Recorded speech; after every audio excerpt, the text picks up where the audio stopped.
Syukur kepada Allah atas segala nikmat dan kita kesehatan, nikmat waktu senggang yang banyak orang berdoa dan waktu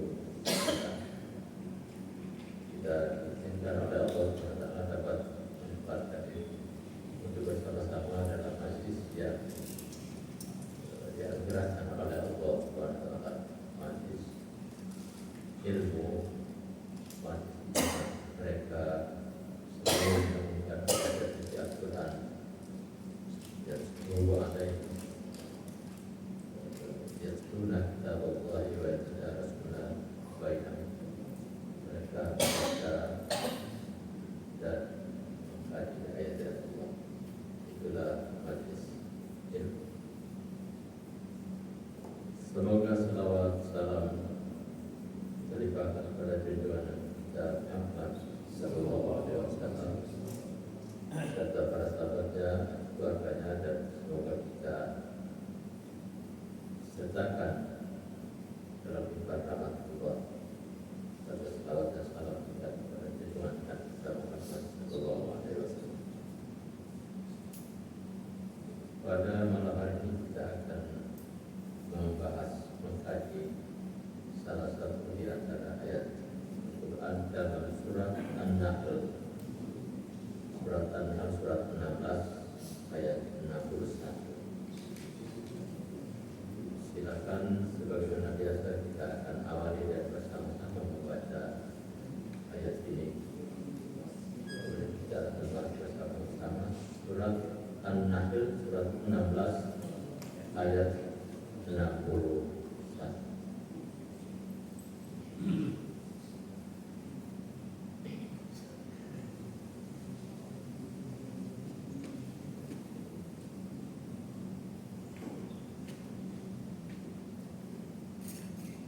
Ya, dalam rangka kita menuju perintah Rasulullah kita membaca Al-Quran dan juga keutamaan membaca Al-Quran bagaimana yang dikatakan oleh Rasulullah SAW, tentunya dengan maksud dan niat mendapat kepada Allah SWT setiap hurufnya yang kita lafazkan tulis satu kebaikan dan satu kebaikan itu dibuatkan sepuluh kali lipat. Mudah-mudahan dan ayat ini kita menambah hasanatul lisan, kebaikan iman, kebaikan kita di akhirat. Kita semuanya sudah siap, kita baca bersama-sama. A'udzu billahi minasy syaithanir rajim. Bismillahirrahmanirrahim. Law yu'akhidullahu an-nasa bi-dhulmihim ma taraka 'alayha min dabbah walakin yu'akhiruhum ila ajalin musamma fa idza jaa ajaluhum la yastakhiruna sa'atan wa la yastaqdimun. Kita ulangi. Bismillahirrahmanirrahim. Law yu'akhidullahu an-nasa bi-dhulmihim ma taraka 'alayha min dabbah walakin yu'akhiruhum ila ajalin musamma wa idza jaa ajaluhum la yastakhiruna sa'atan wa la yastaqdimun. Bismillahirrahmanirrahim.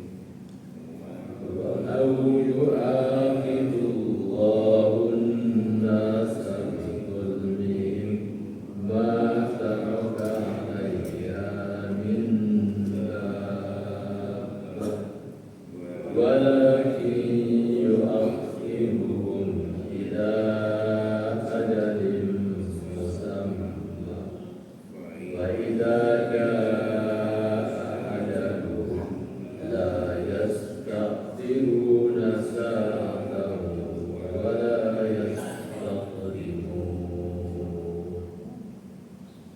Ya, kita ikuti ya, kita dengarkan bersama, bacakan firman tafsirnya berkalimat. Siapa saja yang baca silakan. Bismillahirrahmanirrahim. Lau yu'aqidullahu an-nasa bi dzulmihim. Apa? Dan kalau Allah menghukum manusia karena kezalimannya, Oh ya, di situ. Ada Pak, walau. Walau atau lau saja. Saya salah kurang nulisnya tadi. Tidak pakai walau. Walau yu'akhidullahu an-nasa bi dzulmihim, terjadikan. dan kalau Allah menghukum manusia karena kezalimannya, Kalau Allah menghukum manusia karena kezalimannya, ma taraka 'alaiha min dabbatin. niscaya tidak akan ada yang ditinggalkannya di bumi. Kita deh. Walakin yu'akhiruhum ila ajalin musamma. Dari makhluk yang melata. Padahal itu tadi bacanya ma taraka 'alaiha min dabbatin, tidak ada yang tersisa di bumi ini dari makhluk yang melata pun. Tadi tidak disebutkan dapat. Sekali lagi, ma taraka 'alaiha min dabbatin, gimana? Tapi Allah menangguhkan niscaya sampai waktu yang tidak ditinggal. Juga bisa lanjut.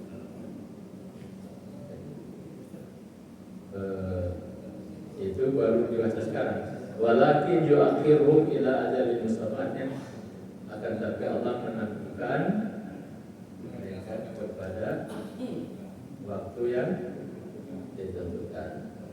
Fa idza jaa ajaluhum, maka apabila jaa telah datang ajaluhum waktu mereka la yastakhiruna sa'atan, tidak mereka dapat memundurkan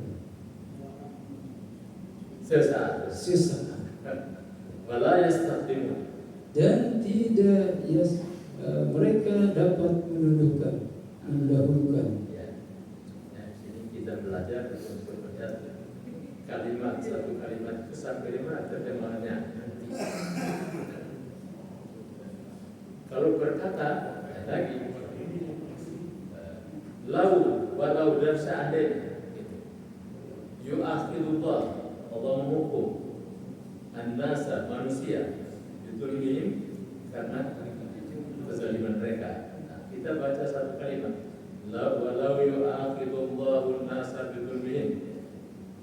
Satu kalimat itu baru ma taraka 'alaiha min dabbah.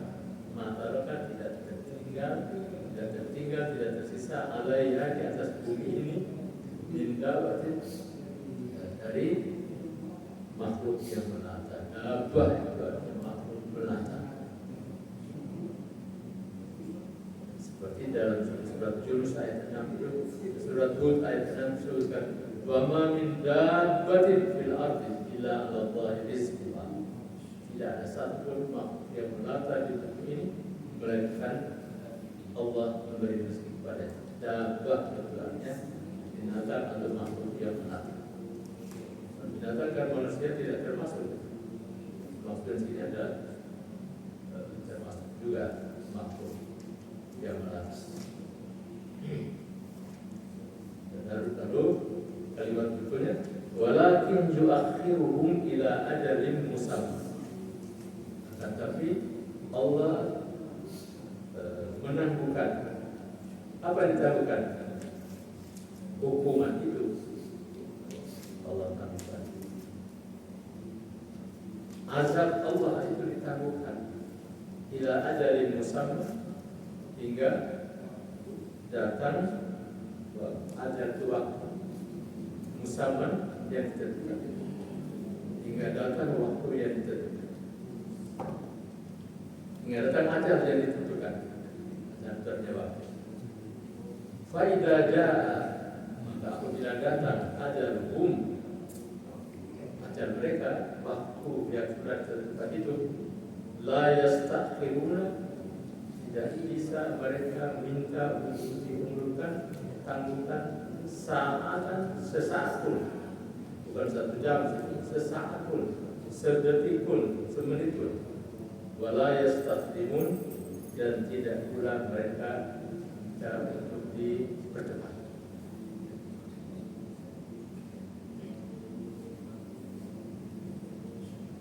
Jadi kalau dalam tafsir Ibnu Katsir disebutkan bahwa Allah Subhanahu wa taala memberitahukan kepada kita bahwa kezaliman yang dilakukan oleh siapapun pasti Allah akan menghukumnya. Apakah dengan segera? Itulah ayat mengatakan. Kadang-kadang ada juga manusia yang menantang Allah. Tunjukkan kalau memang benar ancamanmu, kan gitu deh. Ya. Jadi ayat ini sebetulnya temanya dalam rangka kita menghindari diri dari azab Allah Subhanahu.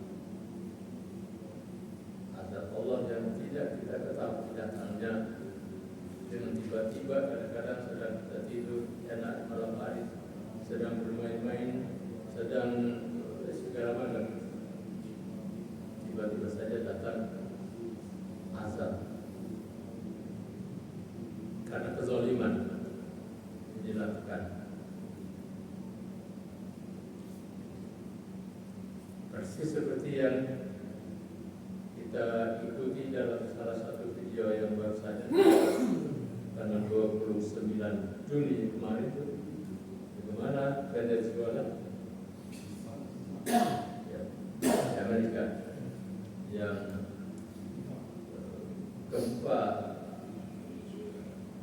itu di video kan diawalinya dengan demo.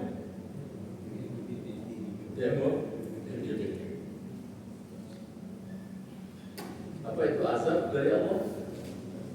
Pasti itu azab karena kezaliman yang mereka lakukan. Zaman Nabi Lut alaihissalam saja itu ditimpakan hujan batu. Kita tahu dari video itu ada perempuan yang duduk kepala kena dan batu, atau yang jelas gempa.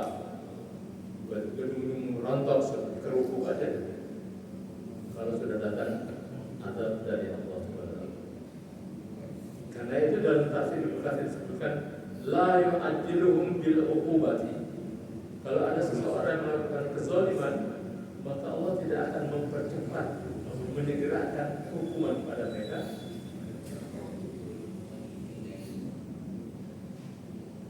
Idlau fa'ala dzalika bihim lama aqta ahadan wa ahlaka jami'a dawabil ardh. Kalau segera ketika orang berbuat zalim itu langsung diazab, ayat ini mengatakan maka tidak ada yang tersisa di bumi sampai kepada hewan atau makhluk yang melata pun akan terkena itu. Kalau kita lihat di dalam surat Al-Ankabut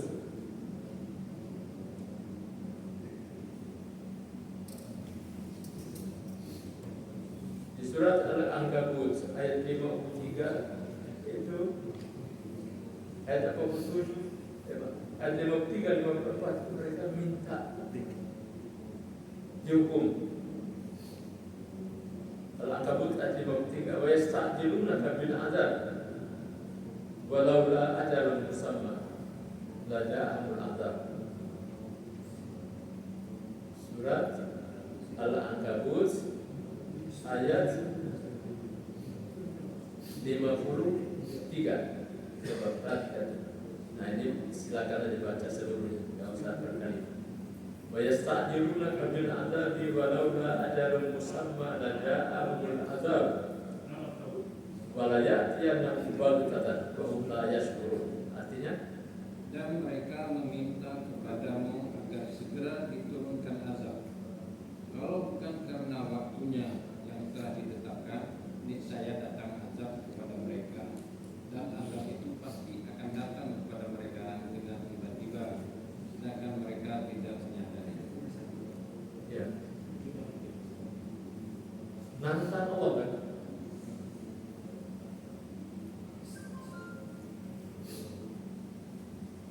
Nah ini dahulu pernah dilakukan oleh orang-orang kafir musyrikin Makkah, seperti yang Allah nyatakan di dalam surat Al-Anfal. Nah, sekarang kita pindah ke surat Al-Anfal, surat 8 ayat 32.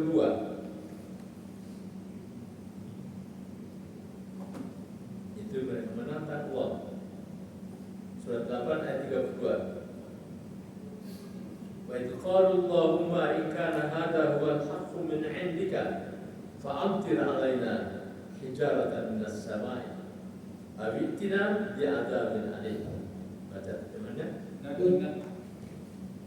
Dan ingatlah ketika mereka orang-orang musyrik berkata, Ya Allah, jika Al-Quran ini benar wahyu dari Engkau, maka hujanilah kami dengan batu dari langit, atau datangkanlah kepada kami azab yang pedih. Yang mengatakan ini di dalam tafsir sebutkan Abu Jahal. Allahumma ya Allah, kau mereka percaya pada Allah. Iya. Orang-orang Arab jahiliyah itu musyrik itu percaya akan adanya Allah sebagai pencipta alam semesta. Bukan seperti orang-orang ateis sekarang ini yang sama sekali tidak percaya akan adanya Allah pencipta. Mereka sedikit-sedikitnya mewarisi agama Nabi Ibrahim alaihissalam. Sehingga nama Abdullah membuatkan ayat Rasulullah SAW. Abdullah kan artinya hamba Allah. Artinya mereka tahu bahwa Rob pencipta alam semesta adalah Allah. Hanya karena mereka di samping mempercayai itu, mereka memohon meminta tempat berhala, sehingga mereka disebut para musyrik. Surat Al-Anfal ayat 32 ini Allah SWT mengingatkan kepada Rasulullah,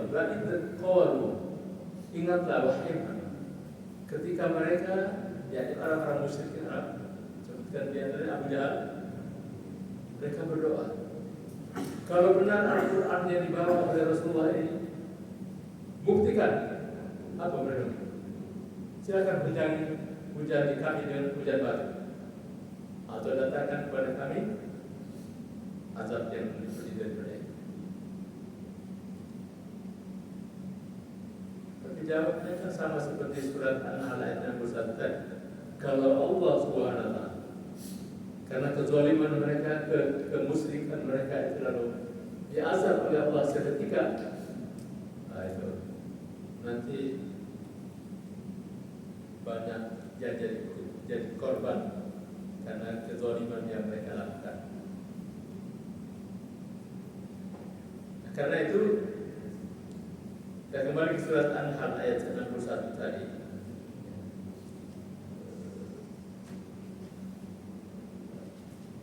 Dari Abu Salamah, salah seorang sahabat, dia mengatakan, Sami'a Abu Hurairah rajulan wa huwa yaqulu inna dhalim la yadurru illa nafsahu. Ketika Abu Hurairah mendengar ada seorang laki-laki mengatakan bahwa dia berbuat zalim, nanti dia yang rasakan dirinya sendiri.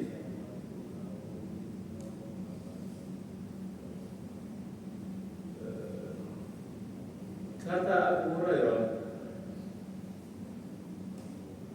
Bala wallahi hatta inna ibadi la tamutu fi fikriha hasanah. Tidak, bukan terkena kepada orang yang berbuat zalim saja. Kalau datang azab Allah, maka burung yang sedang bertelur di sangkarnya itu bisa mati, kaget karena datang azab Allah SWT. Azab itu datang karena kezaliman seorang. Karena itu di sini Allah SWT mengatakan mereka datang minta segera diturunkan azab. Allah mengatakan la yu'akhidullahu wa law yu'akhidullahu an-nasa bidzulmi. Kalau permintaan itu dikabulkan dengan segera, maka kata Allah tidak hanya dia yang terkena, makhluk yang lain pun juga akan terkena dengan azab akan diturunkan kepada mereka.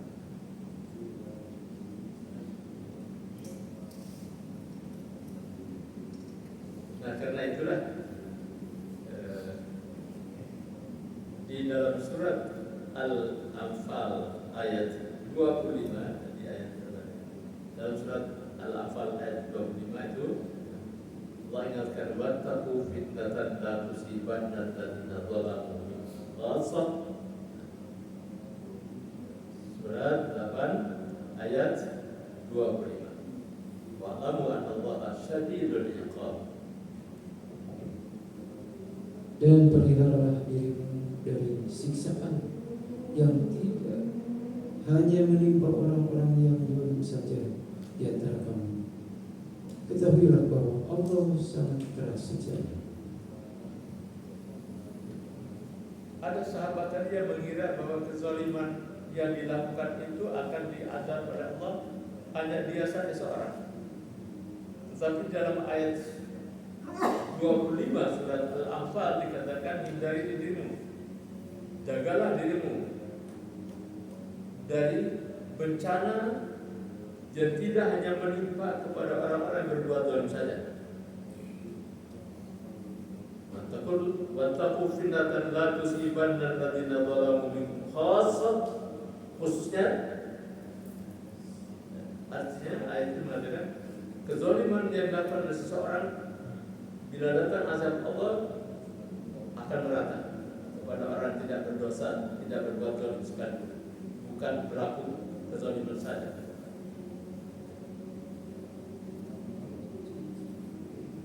Nah, karena itu Ibnu Abbas ketika menafsirkan ayat ini katakan bahwa amarallahul mu'minina alla yuqirrul munkar baina dhahranihim wa ya'ummahumullahu bil adab. Allah perintahkan kepada orang-orang beriman agar supaya tidak boleh mereka berdiam diri membiarkan kezaliman berjalan berlaku, kemungkaran merajalela di hadapan mereka. Sedangkan mereka berdiam diri, maka akan datang azab secara merata.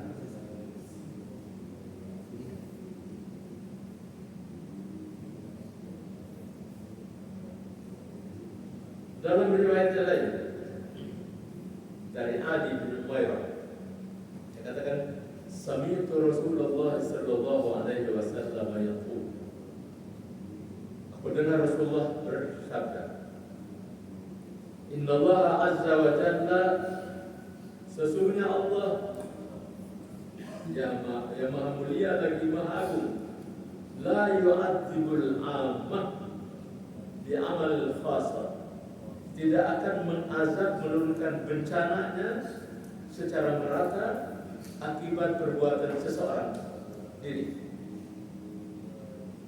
Hatta jarawul munkar baina dhahrani, sehingga ketika semua orang menyaksikan perbuatan zalim yang dilakukan orang itu di hadapan mereka, wahum qadiruna ala ayyunkiru, mereka semua sebetulnya mampu untuk mengingkari, menolak kemungkaran kemaksiatan itu. Qadiratnya mampu buat, fala yunkiru, tapi mereka tidak melakukan. biarkan aja mereka berdiam diri. Fa'idha fa'alu dzalika adzaballahu al-khassah wal 'am. Kalau mereka berdiam diri melihat kemungkaran, kemaksiatan yang terjadi merajalela di hadapan mereka, maka Allah akan mengazab tidak hanya kepada pelaku maksiat, tapi kepada orang-orang yang tidak bersabar bencana. Gitu.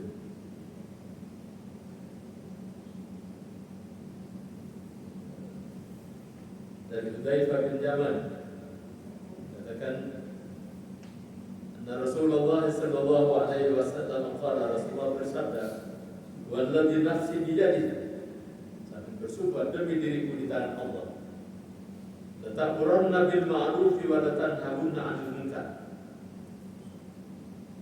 Apakah kalian mau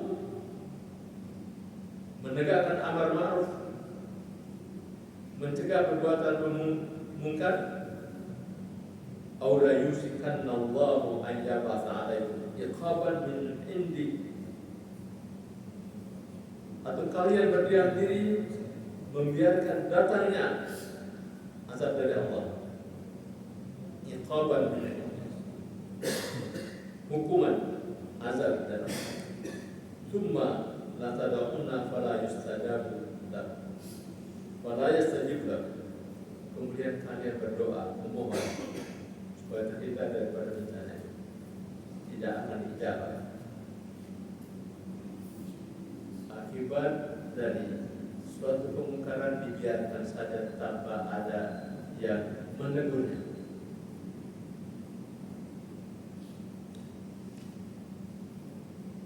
Ummu Salamah,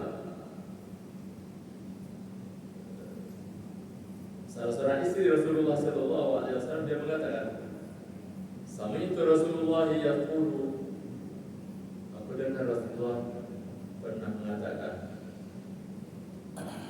"Idza dhaharatil ma'asi," ma'asi itu bentuknya dari maksiat, apabila kemaksiatan ini merajalela fi ummati, dan umat Muhammad,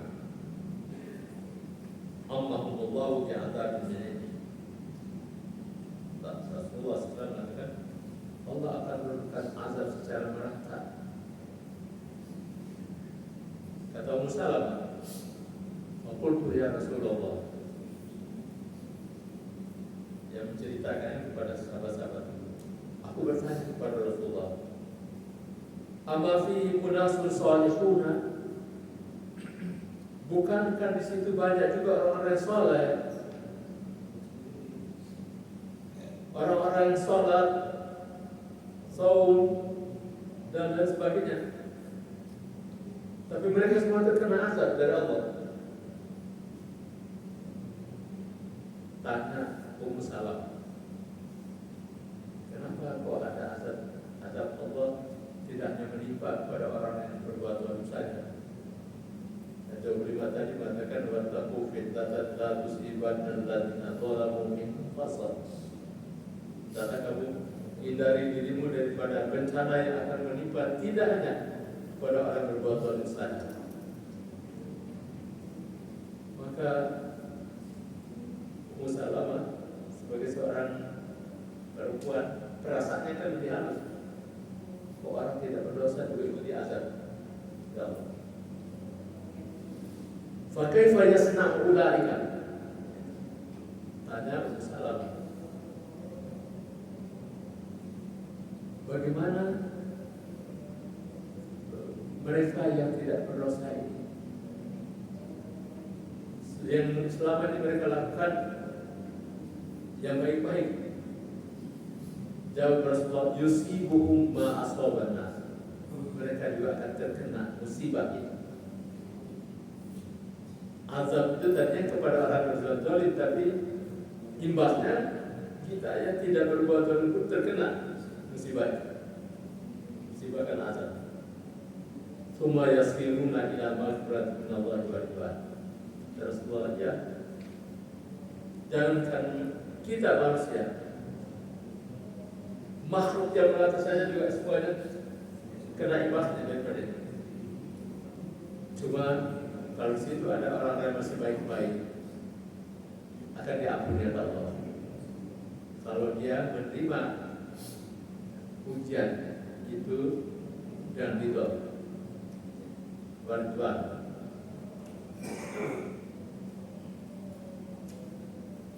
Jadi tidak mustahil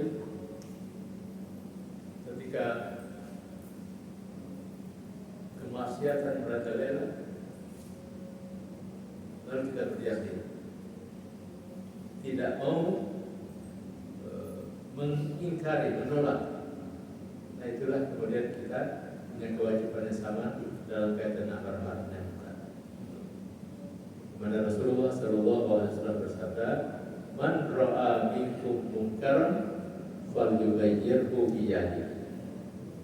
Siapa di antara kalian yang melihat ada kemungkaran di hadapan matamu, cegahlah itu, rubahlah itu dengan tangan.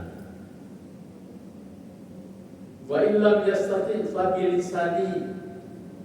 Kalau tidak mampu mencegah kemungkaran kemaksiatan itu dengan tangan, maka cegahlah dengan lisan. Wa illam yastati fa biqalbi.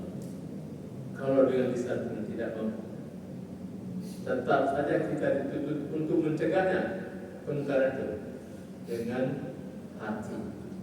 Kata Rasulullah, "Wadzalika adhaful iman." Itu adalah bertanda selama-lamanya iman umat. Kemungkaran yang terjadi merajalela, tapi dia tidak mampu untuk mencegahnya dengan tangan, dengan kekuasaan yang ada pada diri.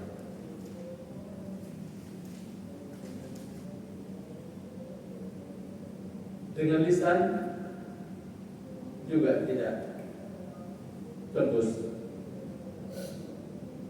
nasihat, kritik, segala macam itu tidak sampai terdengar. Padahal jangankan dengan tangan, dengan lisan saja juga itu ada konsekuensi yang ada resiko yang berbahaya. Sehingga Rasulullah SAW menjadikan orang-orang yang mencegah kemungkaran itu dengan lisan, sebutkannya dengan sayyidus syuhada. Kalau dia mati, dia termasuk syuhada, bahkan pemuluh daripada syuhada, yaitu sayyidus syuhada Hamzah bin Abdul Muttalib, pengulu, pemimpin segala syuhada adalah Hamzah bin Abdul Muttalib yang gugur di perang Uhud. Kata Rasulullah, "Wa rajul qama amamal hakimil jahil." Seorang yang berdiri di hadapan penguasa yang zalim, fa nasahahu, dia nasihati, dia lisan, faqatan, tapi nasihat itu bukan didengar, diterima, tapi malah ditangkap, di penjara. Masih mendingan ini ditangkap, dibunuh. Itu termasuk sayyidus syuhada, kata Rasulullah Sallallahu Alaihi Wasallam.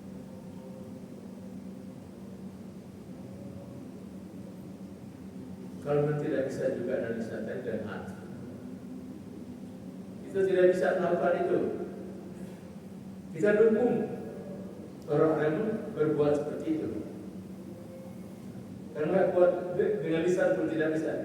Ya, kita ini dalam pengertian bahwa kita tetap menolak kemungkaran itu, kemaksiatan itu dengan hati kita, walaupun dikatakan selama iman. Atau kalau ada orang yang melakukan kewajiban untuk mengingkari atau menolak kemungkaran kemaksiatan itu, kayak kalau sekarang itu termasuk lisan atau tangan.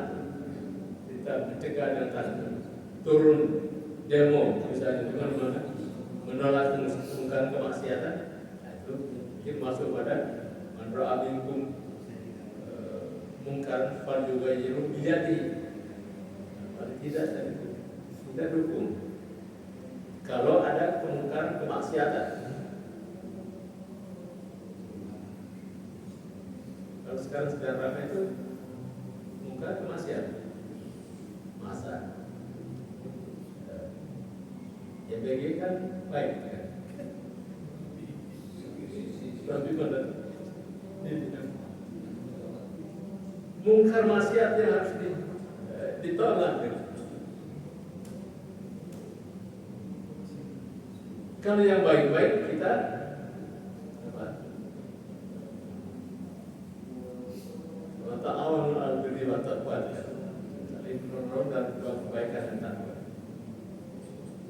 Al-amru bil ma'ruf, perintah untuk berbuat kebaikan, bagus. Ya, semua kebaikan kita dukung. Tapi kalau kemungkaran kita tolak.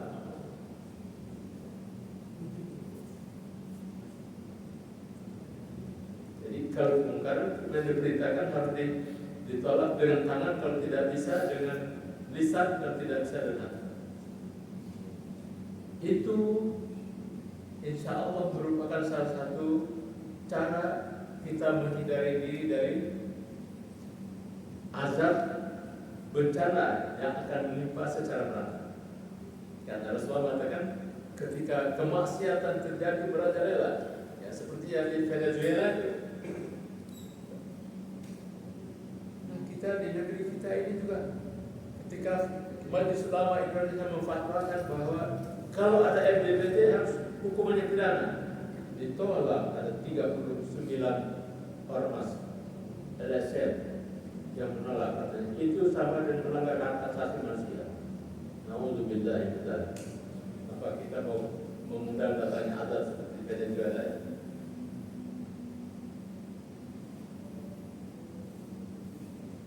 Artinya yang menolak itu kita tidak mendukung, bahkan itu kemaksiatan yang harus kita tentang juga.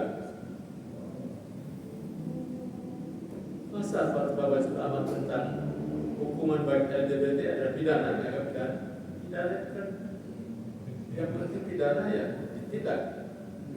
Apakah hukuman penjara 1 tahun, 1 bulan, 1 hari, yang penting ada hukuman. Mestinya hukuman itu supaya orang jerah. Kalau hukumannya ringan-ringan saja ya. Karena itu kalau dalam Islam orang mencuri dipotong tangannya supaya jerah. Orang berzina dihukum hadap.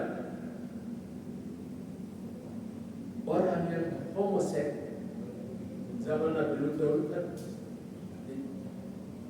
ditimpa dan menjadi batu dan para ulama mengatakan hukumannya harus seimbang. Hukuman bunuh, hukuman mati, sama seperti orang berbuat zina. Cara juga berbeda. Hukuman mati itu orang-orang yang melakukan perbuatan semacam itu. Itu upaya untuk mencegah agar supaya tidak turun azab secara merata.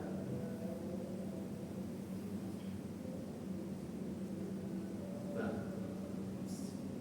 sebagai upaya untuk menghindari kita dari azab Allah, bencana yang turun secara merata. Cara lainnya adalah seperti dalam surat 8 ayat 33. Tadi surat 8 ayat 32 ya. Di ayat 33.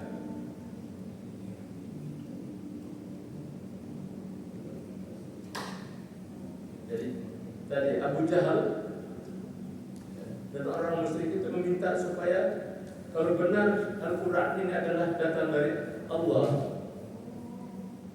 buktikan itu dengan turunkan kepada kami hujan batu atau azab yang pedih.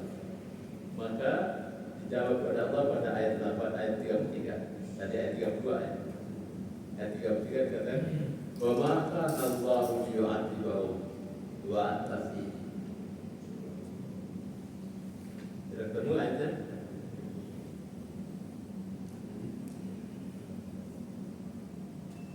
Apa jawab Allah? Allah tidak akan mengazab mereka kalau engkau, wahai Rasulullah, masih berada di sana. Wa ma kana Allahu mu'adzibahum wa hum yastaghfirun. Silakan. Allahu Akbar, Allahu Akbar, Allahu Akbar,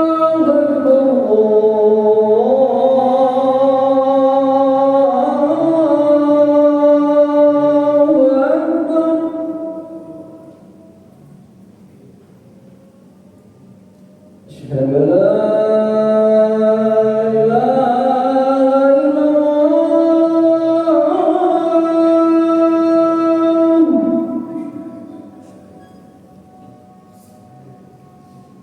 Asyhadu an la ilaha illallah.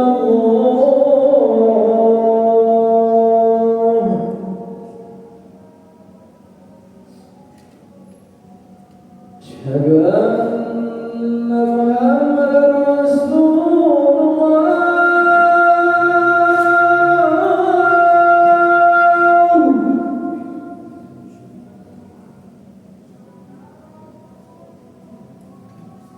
Asyhadu anna Muhammadar Rasulullah.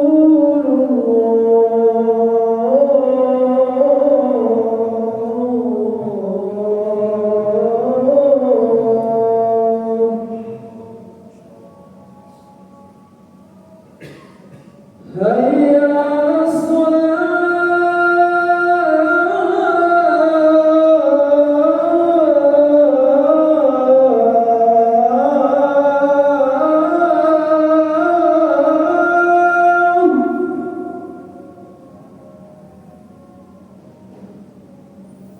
Hayya 'alas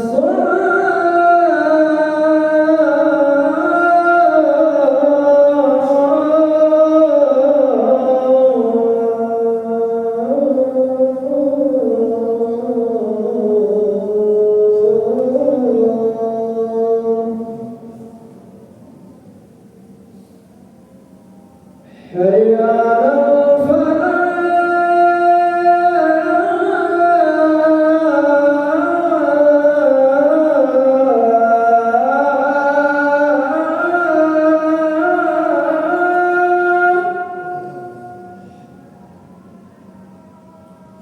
Hayya 'alal falah.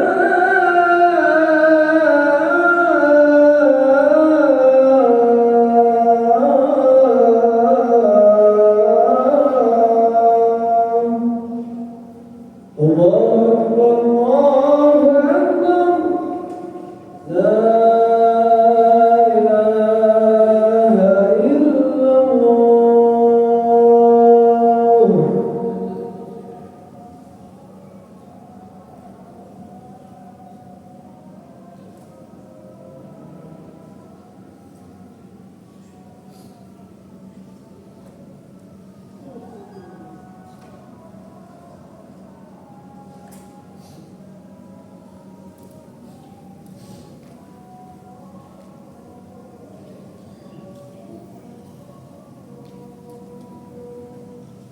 Ya, kita tambah nasi lagi sambil menunggu iqamah. Jadi di ayat 33 tadi dari surat Al-Anfal, sebagai jawaban atas permintaan Abu Jahal, orang-orang kafir di Mekah, menantang Allah. Kalau benar Al-Quran itu dari sisimu, tunjukkan, buktikan, dan menuntut agar Allah menurunkan bencana azab terhadap mereka. Tapi Allah menjawab, wa ma kana Allahu liya'adzibahum wa anta fihim. Kalau engkau masih di Mekah, kami tidak akan turunkan azab kepada mereka. Nanti kalian terkena, karena kalian sudah menjalankan kewajiban amar ma'ruf. Wa ma kana Allahu mu'adzibahum wa hum yastaghfirun. Yang kedua adalah selama mereka masih memohon ampun atau istighfar, maka Allah tidak akan memberikan azab kepada mereka.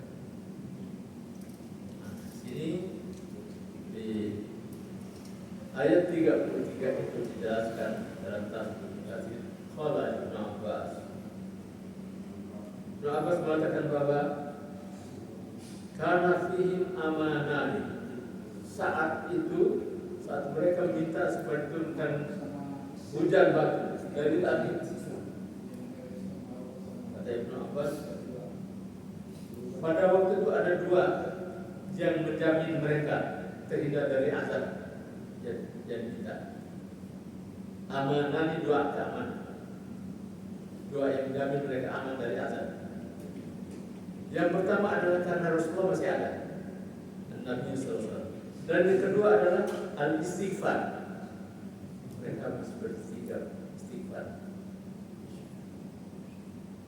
Kata Ibnu Abbas, fadhahaban nabiyyu wa baqiya istighfar. Rasulullah sudah tidak ada. Apakah masih aman juga?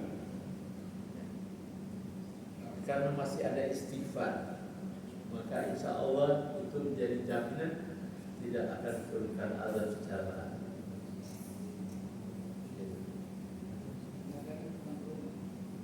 Kalau masih ada hamba-hambanya yang mohon ampun kepada Allah, bukan sekedar mengucapkan astagfirullahaladzim wa atubu ilaih, bukan sekedar itu. Istighfar artinya dia mohon ampun kepada Allah, dimulai dengan kesadaran bahwa dia berbuat dosa, mungkar, maksiat, mengakui itu, bertaubat, dan tidak akan berjanji itu tidak akan mulai berbuat. Istighfar ya. Kalau orang-orang yang saleh yang baik-baik dia tidak istighfar, itu juga mudah-mudahan merupakan salah satu upaya kita terhindar daripada azab bencana yang secara merata diturunkan oleh Allah kepada kita. Karena istighfar mereka dibarengi dengan perbuatan mereka yang baik-baik. Selesai sholat dia beristighfar, salam kiri kanan, astagfirullah, astagfirullah, astagfirullah. Apalagi istighfar yang diucapkan itu memang benar-benar serta dengan kesadaran bahwa dia salah, berdosa, dia mohon ampun pada Allah, bertaubat, tidak akan mengulangi perbuatannya. Nah, jadi yang ketiga adalah Nabi SAW. Ada sebagian mengatakan kalau tidak ada Nabi kan masih ada ulama, masih ada kiai, itu tidak bisa menjamin. Karena di ayat 25 dari surat Al-Anfal tadi mengatakan jika tidak ada yang mengingkari perbuatan, maka akan terkena azab secara berat. Oleh karena itu istighfar juga merupakan salah satu cara upaya untuk kita terhindar daripada azab Allah yang diturunkan secara berat. Ini dari Abu Sa'id Al-Khudri yang mengatakan Rasulullah SAW pernah bersabda, Inna syaitana qala, iblis setan itu berkata, wa bi'izzatika ya Rabb, demi kemuliaan-Mu ya Allah. Iblis begitu. La abrahu aqwa ibadatan madamat arwahum fi ajsadi. Iblis berjanji, saya tidak akan pernah berhenti untuk menggoda hamba-hamba-Mu selama ruhnya masih menyatu dengan jasadnya. Sambil bersumpah, demi ya Rabb, saya akan tetap menggoda hamba-hamba-Mu selama nyawanya, ruhnya masih bersatu dengan jasad. Faqala Rabb, Allah Subhanahu wa ta'ala kemudian mengatakan, wa izzati wa jalali, kemuliaan, demi kemuliaan dan keagungan-Ku, la azalu aghfirullah, saya akan tetap mengampuni mereka, mastaghfaruni, selama mereka memohon ampun kepadamu. Itulah istighfar. Allah menjanjikan akan tetap mengampuni mereka selama mereka memohon ampun kepadamu. Dan itu merupakan cara lain untuk kita menghindari dari azab Allah yang datang secara bertahap. Yang pertama adalah mencegah kemungkaran dan kemaksiatan dengan tangan kita, dengan lisan atau dengan hati. Dan yang kedua adalah kita beristighfar dalam arti mengakui dosa dan kesalahan kita, mohon ampun, dan kita akan mengurangi perbuatan dosa. Mudah-mudahan itu bisa menghindari kita dari azab yang diturunkan secara merata sampai kepada semut yang ada di lubangnya, burung-burung yang sedang berada di sana itu semuanya bisa terkena azab ini oleh perbuatan kezaliman satu dua orang. Nauzubillah. Demikian kita akhiri dan bersama-sama baca doa secara tertis. Bismillahirrahmanirrahim. Subhanallahumma wa bihamdika, asyhadu an la